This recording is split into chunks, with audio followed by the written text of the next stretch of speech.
fundamental right to live our lives as we choose without first having to ask the state for permission, or in Kipling's words, to live by no man's leave.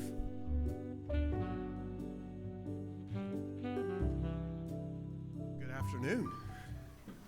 Again, I'm Pete Peterson, Dean of Pepperdine's Graduate School of Public Policy, and it's a great pleasure to welcome you here to the Center Club for one of our first events that we've done in Orange County. Very excited about the subject matter and the title for today's series of conversations, Give Me Liberty or Give Me Permission. In some ways, it might sound a little bit ironic that a Graduate School of Public Policy is hosting a series of conversations about the fact that there's too much policy. But in many ways, it reflects Pepperdine's unique approach to preparing policymakers and policy leaders. Pepperdine was founded, and the Graduate School of Public Policy was founded a little over 20 years ago with a great influence by the late, great social scientist James Q. Wilson.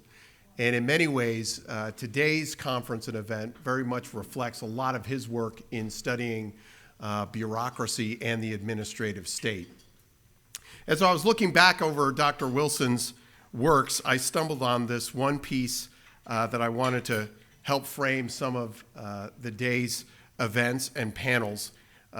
This was a piece in Public Interest. You might remember that Journal of Public Policy. This was from the fall 1975 issue, and the title of this very comprehensive piece by Dr. Wilson was The Rise of the Bureaucratic State. And throughout this very long piece, Wilson talks about all the challenges presented by the administrative state and the history starting from our founding that led certainly through the 1800s and 1900s and the Progressive Era, and then certainly through the New Deal, that situated and developed and grew this administrative state at all levels. And many of the things that we're going to be talking about today are going to be how we can respond and understand the growth of the administrative state over time. And the last section of this multi-page piece is called The Bureaucratic State and the Revolution. And so I wanted to read this one paragraph here as a way of introducing this afternoon's series of conversations. Wilson writes, and I quote, "The American Revolution was not only a struggle for independence, but a fundamental rethinking of the nature of political authority. Indeed, until the reformulation was completed, the revolution was not finished. What made political authority problematic for the colonists was the extent to which they believed Mother England had subverted their liberties despite the protection of the British Constitution, until then widely regarded in America as the most perfect set of governing institutions then known. The evidence of usurpation is now familiar: unjust taxation, the weakening of the independence of the judiciary, the stationing of standing armies, and the extensive use of royal patronage to reward office seekers at colonial expense. Except for the issue of taxation, which issued and raised for the colonists major questions of representation, almost all of their complaints involved the abuse of administrative," he italicizes, "of administrative powers." So you can see that the challenges that Americans have had with the administrative state appears to be in our DNA. And the conversations that we're going to be facilitating this afternoon are in many ways looking now at a 21st century view of the challenges presented by the administrative state. As you can see in the agenda that you each have at your tables, we are going to begin with keynote remarks by Timothy Sandefur, and then each of the panels in turn will look at the growth and the impact of the administrative state through three different lenses: looking at occupational licensing and the right to work, looking at housing affordability, land use regulation, and the right to live, and finally looking at speech codes and the growth of the regulatory state as it relates to campus speech and behavior and the right to speak.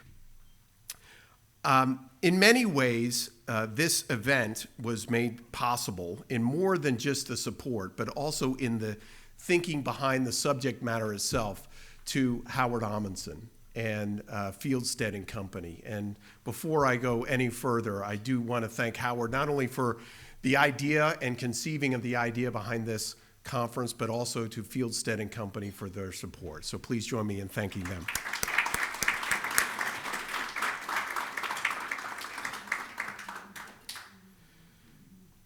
So the School of Public Policy, again, is, while we're based up in Malibu with offices and programs offered in Washington, D.C., we understand that as one of the very few policy schools that are looking at issues like this, that we need to be doing more work off campus and outside of D.C. And so that's why when the opportunity was presented by Howard and Fieldstead to bring some of our programming down here, I could not be more excited and grateful for this opportunity. As I said, in looking at your agenda, we are going to kick off this afternoon with Keynote Remarks. The title of this conference, again, is Give Me Liberty or Give Me Permission, and it's a takeoff on Timothy Sandefur's great work, The Permission Society, which I'm sure many of you have read. I also just wanted to indicate that there is a shorter version of that book, but also some of the themes that we'll be exploring in this conference at each of your tables. Timothy Sandefur is the Vice President of Litigation for the Goldwater Institute, and before that was a litigator for the Pacific Legal Foundation. He is the author of several books regarding liberty, free speech, and freedoms more broadly, and certainly has analyzed and responded to the growth of the administrative state across a variety of different arenas. And so without any further ado, we will kick off with his keynote remarks. Please join me in welcoming Timothy Sandefur.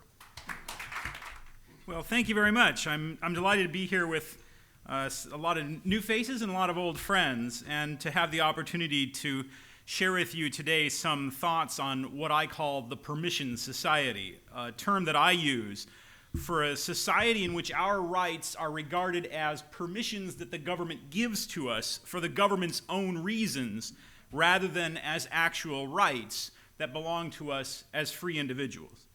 And this difference is a profound one.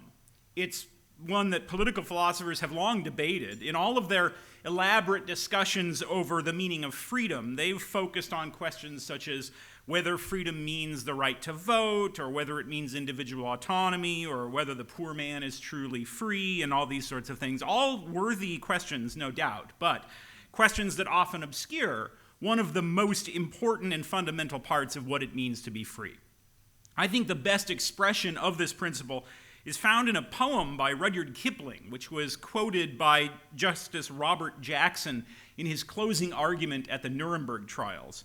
Freedom, Kipling wrote, means leave to live by no man's leave underneath the law. This captures a principle that John Locke also tried to articulate centuries before. Freedom, he said, is not unlimited ability to do whatever one pleases. That, after all, would be self-contradictory, for it would mean that one person would have the freedom to deprive another person of freedom. Instead, Locke concluded, freedom properly understood means liberty to dispose and order as he lists his person, actions, possessions, and his whole property within the allowance of those laws under which he is, and therein not to be subject to the arbitrary will of another, but freely follow his own. This formulation is precisely worded, and we should pay close attention. Both Locke and Kipling are not saying that freedom means the absence of all restraint. They both refer to freedom as being underneath the law or within the allowance of the law. What they mean is that freedom is the capacity to act without having to first ask permission. This is perfectly consistent with the idea of law. Law means the effort to subject human action to the government of rules. And it can, and at best does, protect freedom when it secures our ability to make our own choices without having to ask another's leave first.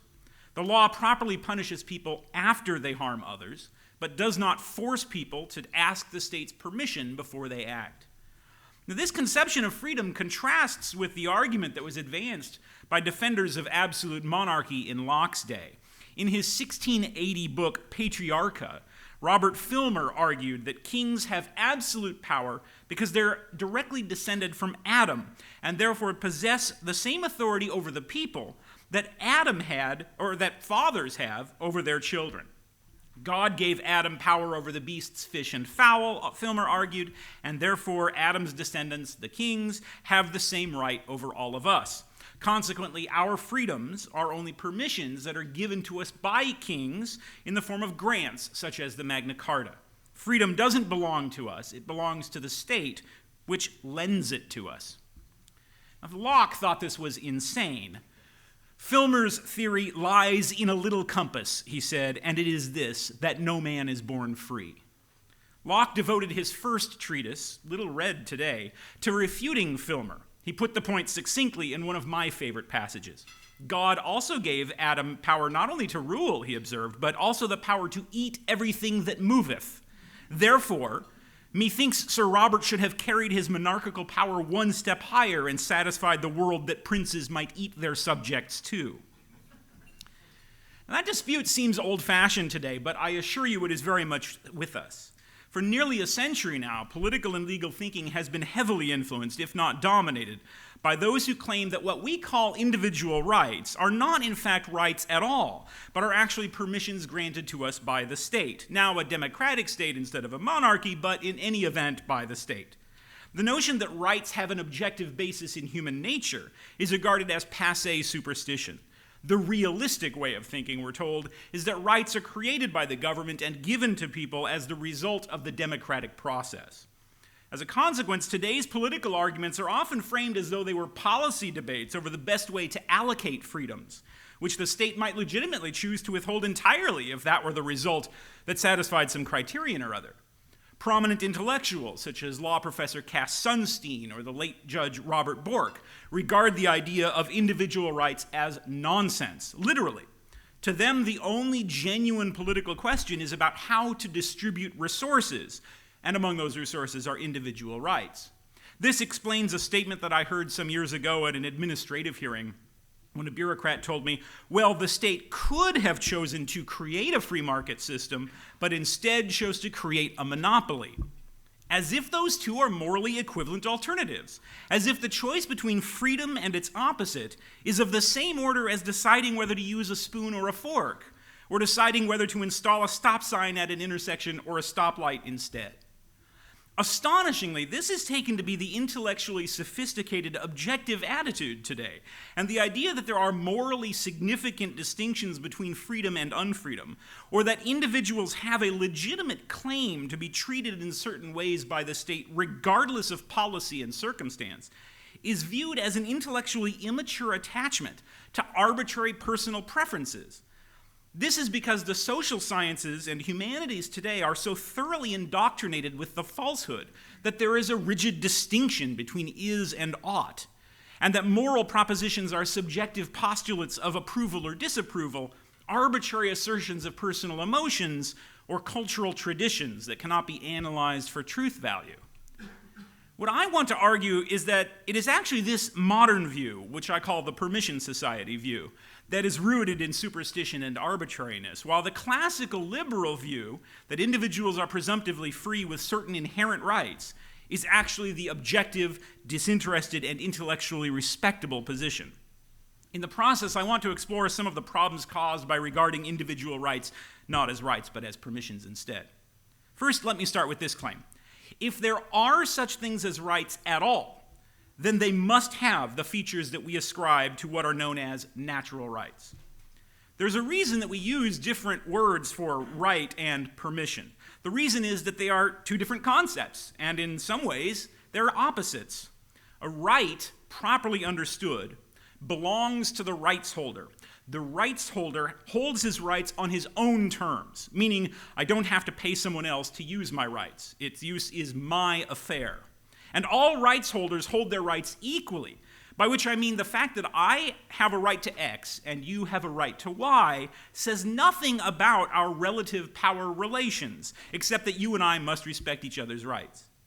Since the rights holder owns his right, he may trade it or give it away if he chooses. He may exercise it without having to first satisfy someone else's preferences. He does not have to say please and thank you to use his rights, because they're his.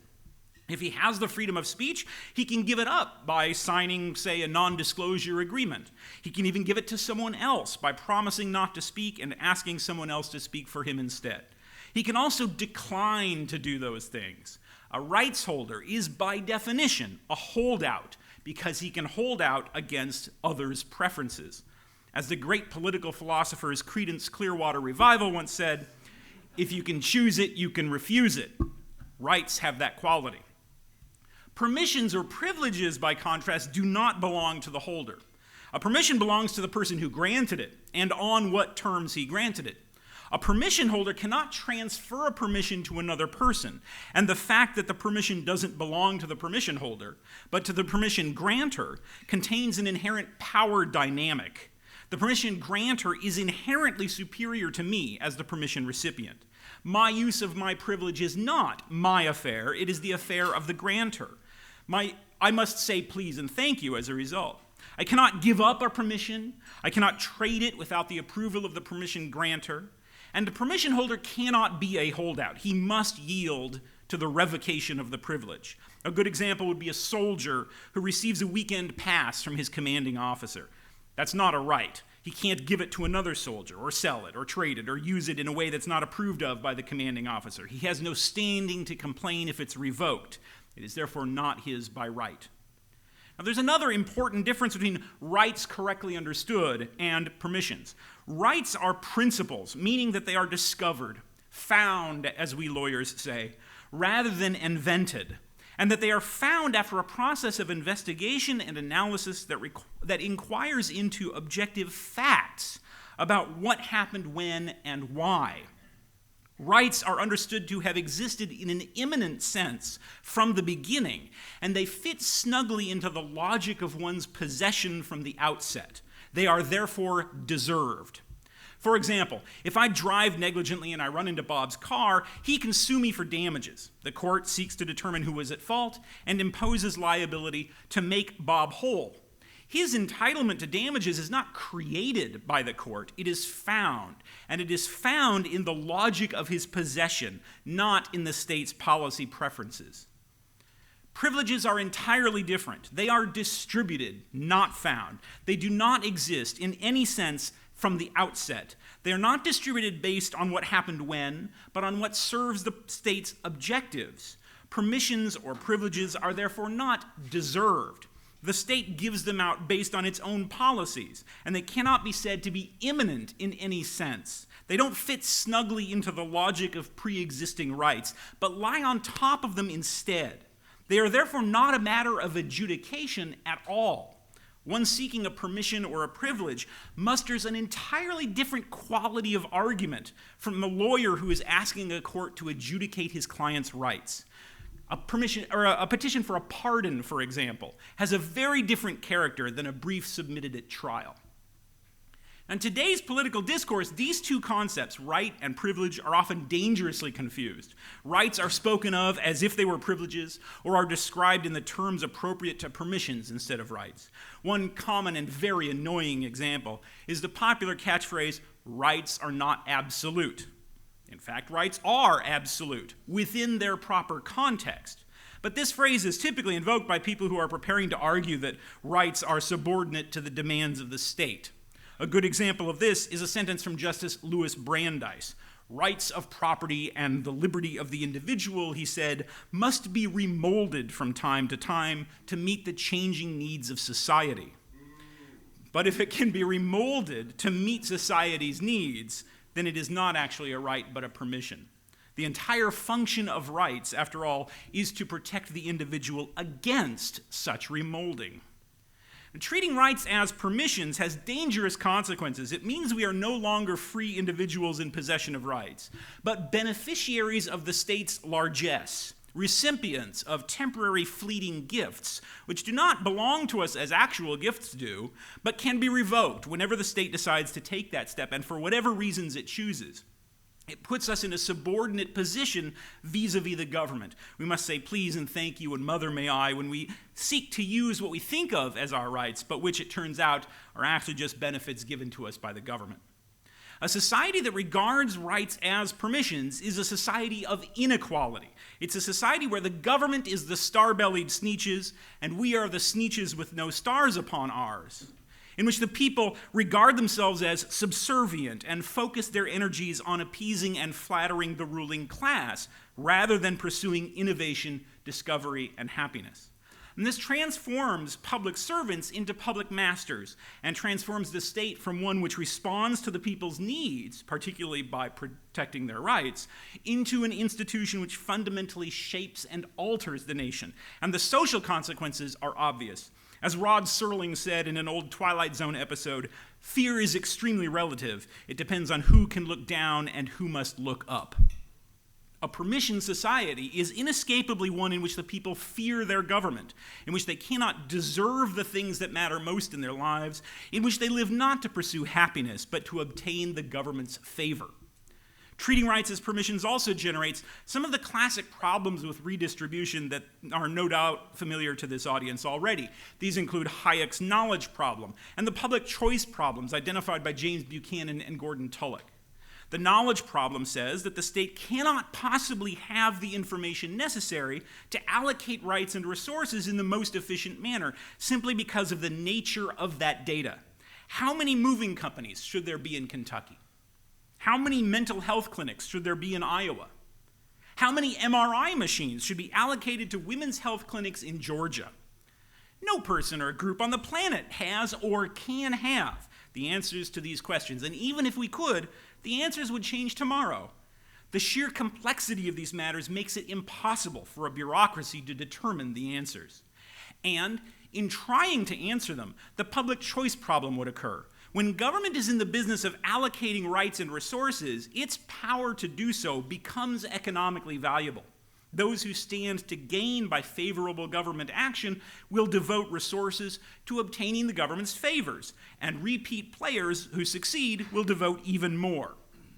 The result is that government wealth redistribution ends up favoring not the most deserving in some abstract sense, but the most politically influential.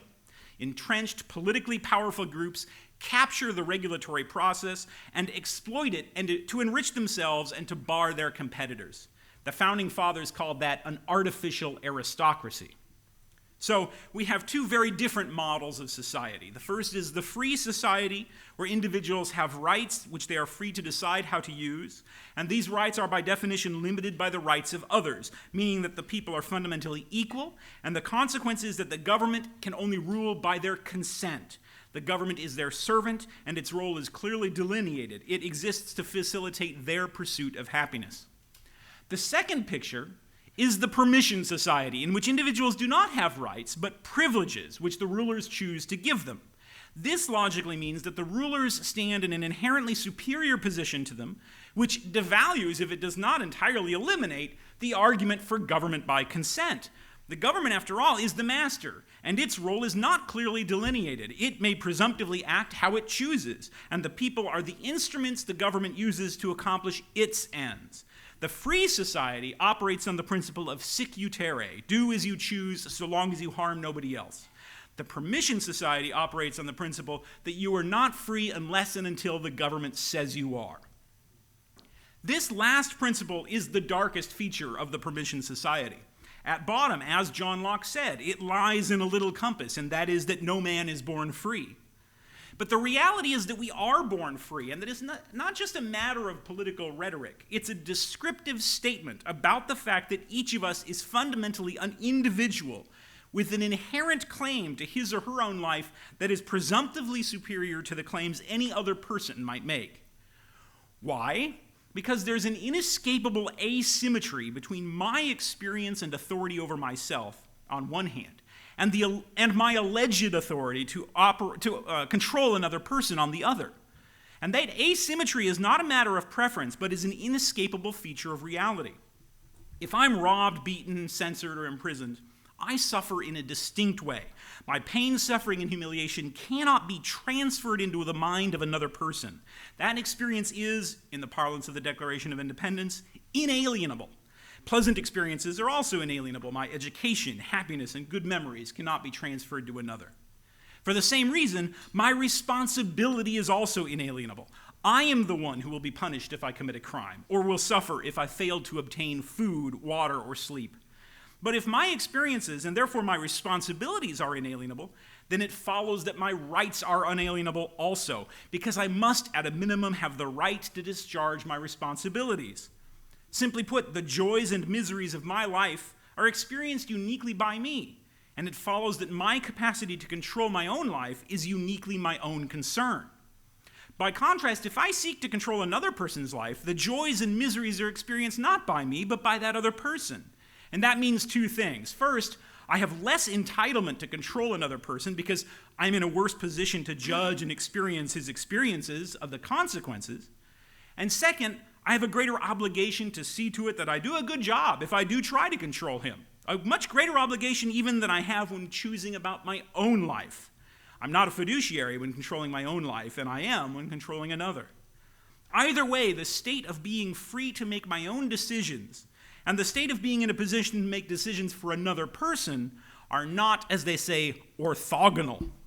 My right to rule myself is simply not equivalent in any meaningful sense to my alleged right to rule another person. And this alone gives us good reason to presume that the individual must be free unless and until good reason exists to deprive him of that freedom. In other words, the asymmetry that I've described requires that we assign the burden of proof so that the person who proposes to rule another person must justify that claim. Now, we lawyers, we love burdens of proof because we have to know who is the plaintiff and who is the defendant in any case. And assigning those roles is not an arbitrary choice. Logic requires that the burden of proof be placed on the person who makes the positive claim. The person who claims that the earth is round, or that donuts make you fat, or that the Kennedy assassination was a conspiracy, bears the burden of proving it. The burden does not lie on the person who denies these claims because, as every layman knows, you cannot prove a negative. In fact, there's a Latin phrase for the idea of proving a negative, and I only learned this when I was writing my book. It's great. Probatio diabolica. It means the devil's proof. And it's the devil's proof because if you're forced to prove a negative, you wind up in a logical hall of mirrors where it's impossible to make your case against any random arbitrary assertion. By contrast, assigning the burden of proof to the party who asserts the claim means that if that person fails to satisfy the burden, we remain at our baseline position. We're no worse off than we were before. Now, in political terms, assigning this burden of proof is equivalent to asking whether man is born free or not. Assigning the burden of proof to the individual means that he is not free unless he gives us good reason to give him freedom. But that's the devil's proof, because it means that the individual must disprove an infinite set of political reasons to withhold his liberty. In fact, to prove that he would be free, he would first have to prove that he should be free to prove that he should be free. And then he would have to prove that he should be free to do that. And this he can never do. So to allocate the burden of proof to the individual who wants to be free loads the dice. It's logically impossible, which means that presuming a person is not free unless he can justify his freedom condemns him to slavery. On the other hand, to say that we are presumptively free until good reason exists to deprive us of our freedom properly allocates the burden of proof, and it gives us a baseline of freedom from which deviations can be justified. In short, to say man is born free is not an arbitrary assertion of preferences or national tradition. It's an objectively well-founded claim about epistemology, grounded on the nature of human beings and the logical demands of political debate. Advocates of the permission society, however, argue the opposite. In their view, all rights are matters of convention, and there are no natural baselines against which justice or injustice or right or wrong can be judged.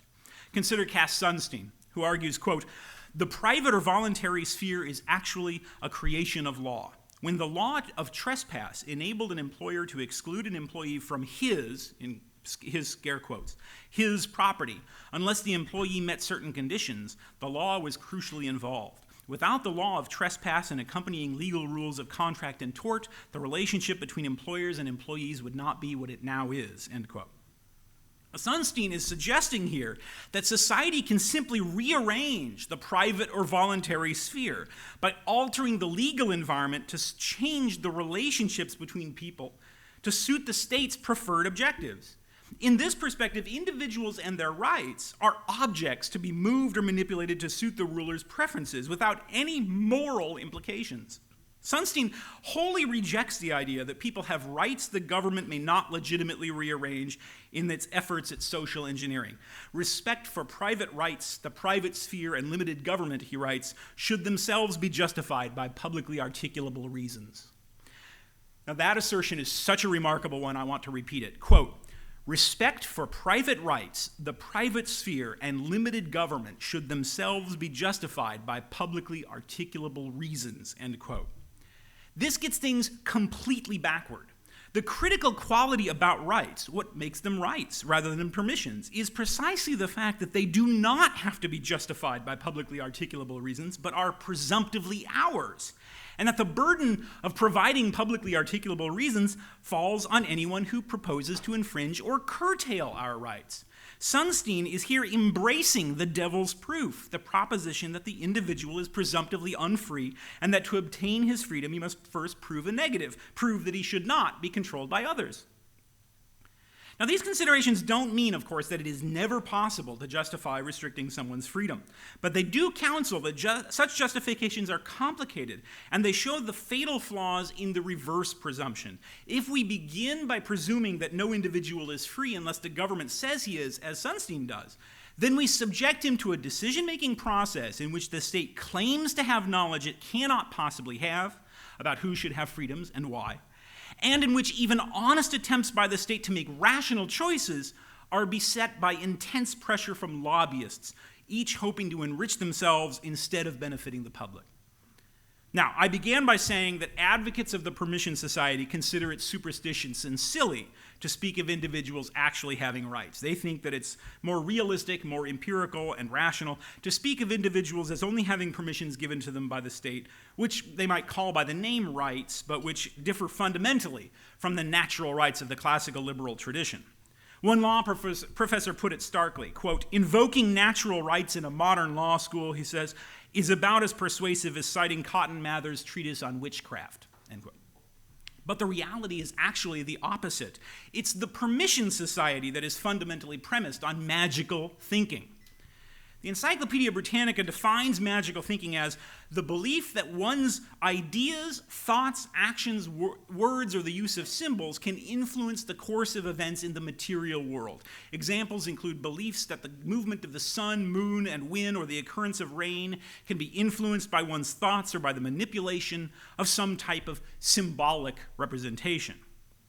That's the kind of thinking, I believe, that is actually at work among the allegedly realistic people who reject the principles of natural rights and embrace instead the idea that rights are permissions that underlies the permission society. One of the permission society's essential premises is that the state gives people their privileges, which it again sometimes misleadingly calls rights. But if the state gives people these rights privileges, where does the state get them to start with? It must have got them from somewhere. There are two possible answers. First, perhaps the state gets them from people the way it gets taxes.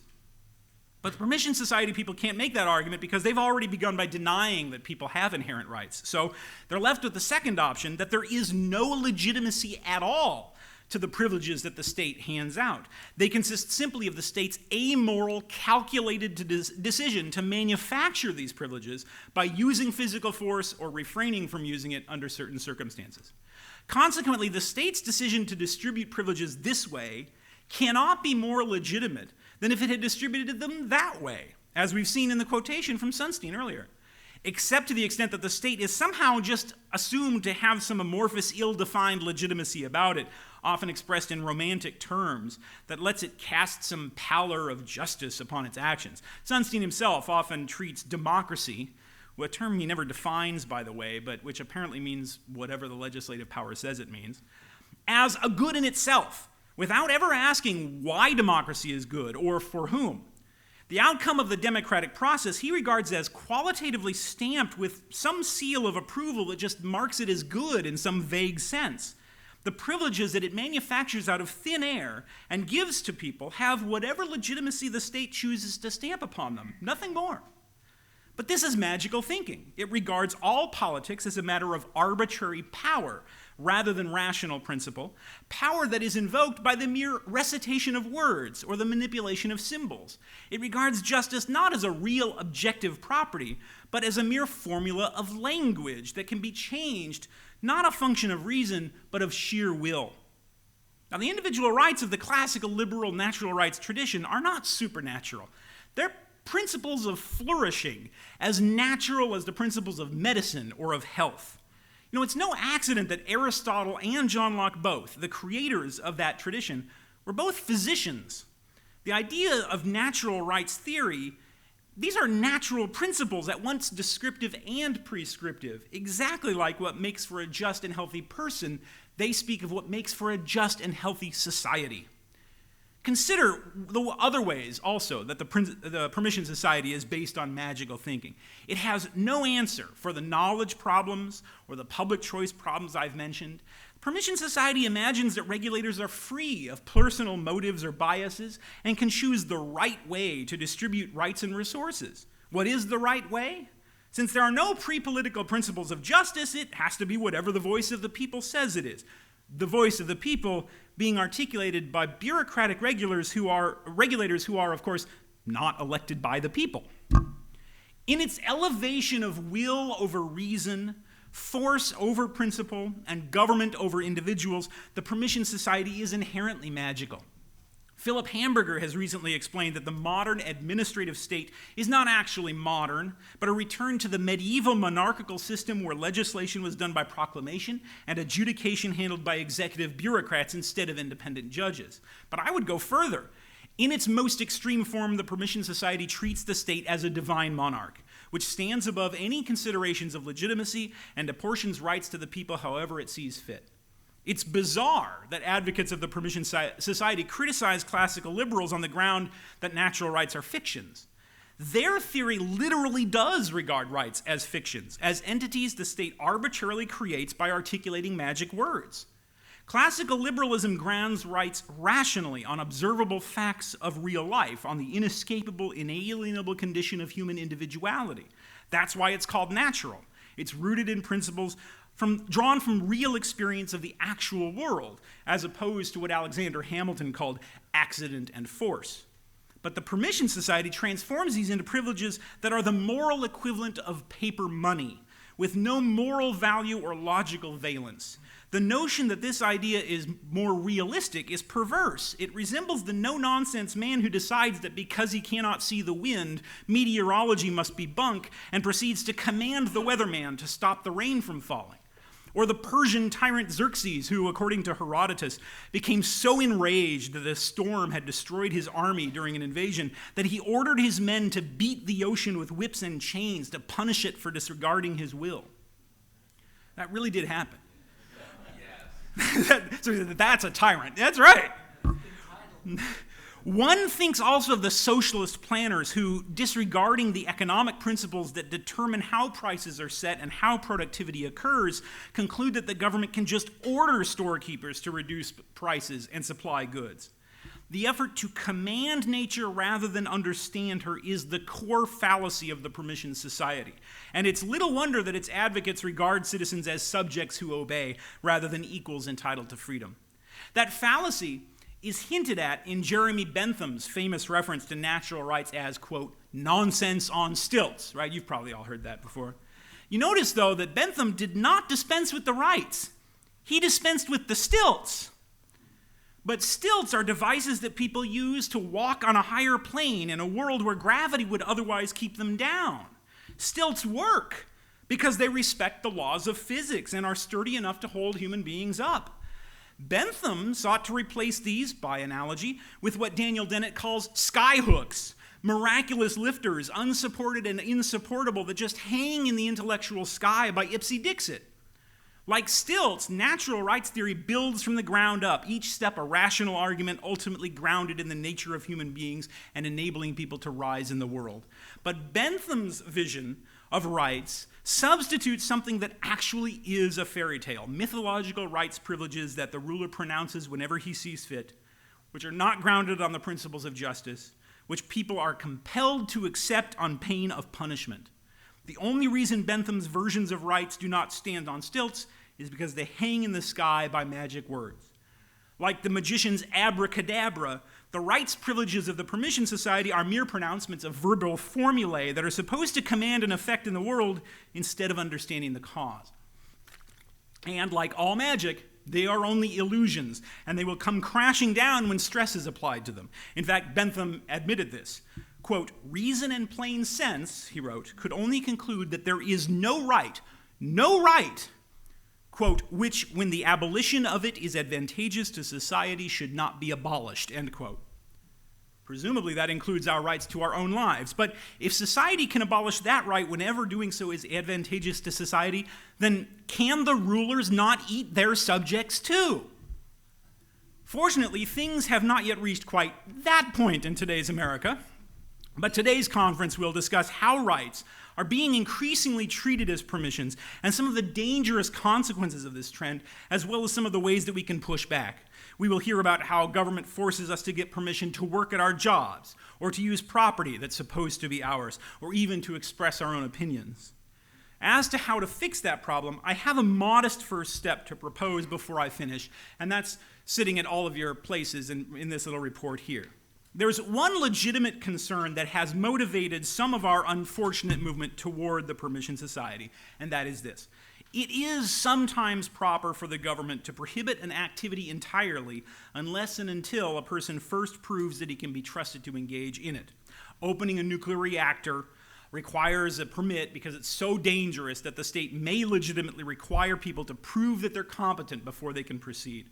But today's permit system has fallen into abuse in part because of a lack of procedural protections that tends to make common sense permit requirements swallow up the very principle of individual rights.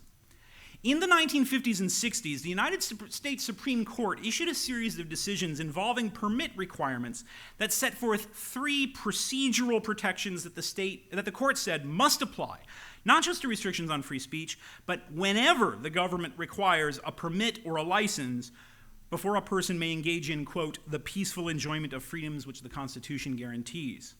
1, the criteria for getting the permit must be clear and unambiguous. No vague terms like good cause that give the licensing authority subjective power to decide who gets a permit and who does not. 2, there must be a specific deadline, a clear time frame within which the applicant must either receive the permit or be denied the permit. Dragging the process out indefinitely benefits the regulator at the expense of the citizen. 3, there must be a process for prompt review by an independent judge, not just some administrative process where the same agency that denied you a permit also gets to decide your appeal. Now, these 3 guidelines should be acceptable to people of all good faith political persuasions, maybe not Jeremy Bentham. They're a constitutional mandate of due process, but they're regularly ignored by federal, state, and local governments across the country that impose vague permit criteria, provide no clear deadlines, and require people to appeal any denial to an unelected administrative agency that is not bound by the rules of legal procedure or the legal rules of evidence. And the result is a travesty of justice, and gradually, a transformation of our free society into a permission society. These reforms should not be too much to ask. They would allow the government to continue requiring permits and licenses, but would minimize the amount of subjective discretion that permitting officials enjoy. These people are often unelected bureaucrats who are answerable to virtually nobody. At a minimum, these reforms would reduce the danger posed by reimagining our rights as government-created privileges. And perhaps they might also start a conversation, as I hope today's panels will start a conversation, aimed at restoring the most basic proposition of freedom, the idea that we have a fundamental right to live our lives as we choose without first having to ask the state for permission, or in Kipling's words, to live by no man's leave. Thank you all, really appreciate it.